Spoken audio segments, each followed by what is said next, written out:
एक बार एक बहुत बड़ा बिजनेसमैन एक छोटे से गांव में जाता है। उसका प्लान होता है कि उस गांव में एक फैक्ट्री लगानी है। वो एक ऐसी जगह तक पहुंच जाता है जहां पर उसके सामने नदी होती है और उसके सामने गांव होता है। अब उसके पास में दो ऑप्शंस होते हैं। एक कि वो सड़क के रास्ते से घूम करके उस गांव तक पहुंचे, जिसमें करीब करीब 8 घंटे लगेंगे, क्योंकि डायरेक्ट कोई रास्ता नहीं है वहां तक पहुंचने का। दूसरा कि सिर्फ 20 मिनट में एक नाव में बैठ करके उस नदी को पार करके उस गांव तक पहुंच जाए। तो अपना टाइम बचाने के लिए उसने उस नाव में बैठने का डिसीजन लिया। वो नाव बहुत ही छोटी सी थी, जिसमें एक तरफ एक आदमी बैठा था जो कि नाव चला रहा था और दूसरी तरफ ये बिजनेसमैन बैठा हुआ था। तो नाव में बैठने की थोड़ी देर बाद उस बिजनेसमैन ने उस नाव वाले से पूछा, तुझे पता है तेरी नाव में कौन बैठा है? तो नाव वाले ने बड़े ही भोलेपन से कहा हाथ जोड़ करके, नहीं साहब मुझे नहीं पता आप कौन है। तो बिजनेसमैन बोला, अरे तू अखबार नहीं पढ़ता है क्या? हर दूसरे दिन मेरी फोटो आती है अखबार में। तो नाव वाला बोला, अरे साहब मुझे कहाँ पढ़ना लिखना आता है, मैं बहुत छोटा सा था जब मेरे पिताजी गुजर गए थे, तो अपने परिवार का ध्यान रखने के लिए मैं बचपन से ही काम में लग गया और तभी मेरा स्कूल छूट गया। ये सुन करके उस बिजनेसमैन ने उसका मजाक उड़ाते हुए उसको कहा, तुझे पढ़ना लिखना तक नहीं आता है, ऐसी जिंदगी का क्या फायदा? ये सुन करके उस नाव वाले को बुरा तो लगा, लेकिन उसने कुछ नहीं कहा।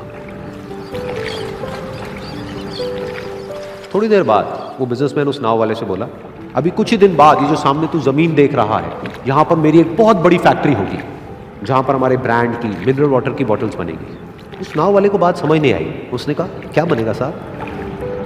तो बिजनेसमैन थोड़ा सा इरिटेट होकर के बोला कि हमारे यहाँ पर पानी की बोतलें बनेंगी जो तेरे गांव में नहीं बिकेगी, लेकिन शहरों में बहुत बिकती है।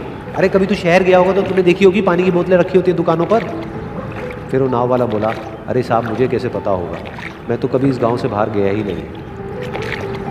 फिर वो बिजनेसमैन उसके ऊपर हंसते हुए बोला, तू कभी इस गांव से बाहर तक नहीं गया, तुझे पता ही नहीं कि शहर क्या होता है? अरे ऐसी जिंदगी का क्या फायदा? उसकी ये बात सुन करके उस नाव वाले को सच में लगने लगा कि मेरी जिंदगी शायद किसी काम की नहीं है। अपनी सोच की वजह से उसका नाव से ध्यान हटा और तभी नाव की टक्कर हो गई एक बड़े से पत्थर से, जिसकी वजह से नाव में पानी भरने लगा और नाव डूबने लगी। उस जगह पर पानी बहुत ही गहरा था और किनारा दूर था। नाव वाले को समझ आ गया कि अब इस नाव को बचाने का कोई तरीका नहीं है और वो अपनी जान बचाने के लिए नदी में छलांग मारने ही वाला था। तभी उसने उस बिजनेसमैन से पूछा, साहब आपको तैरना तो आता है ना? तो बिजनेसमैन घबरा करके बोला, ऐसा क्यों पूछ रहे हो, मुझे तैरना नहीं आता है। उसकी ये बात सुन करके नाव वाले को हंसी आ गई और वो बोला, अरे साहब आपको तैरना तक नहीं आता, ऐसी जिंदगी का क्या फायदा?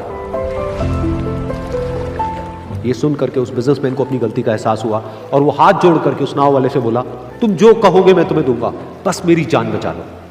तो उस नाव वाले ने बोला, अरे साहब आप घबराओ नहीं, मुझे सिर्फ तैरना नहीं आता है, मुझे डूबते हुए लोगों को बचाना भी आता है। आप मुझे कस के पकड़ लो, मैं आपको कुछ नहीं होने दूंगा। और फिर उस नाव वाले ने ना सिर्फ अपनी बल्कि उस बिजनेसमैन की भी जान बचाई।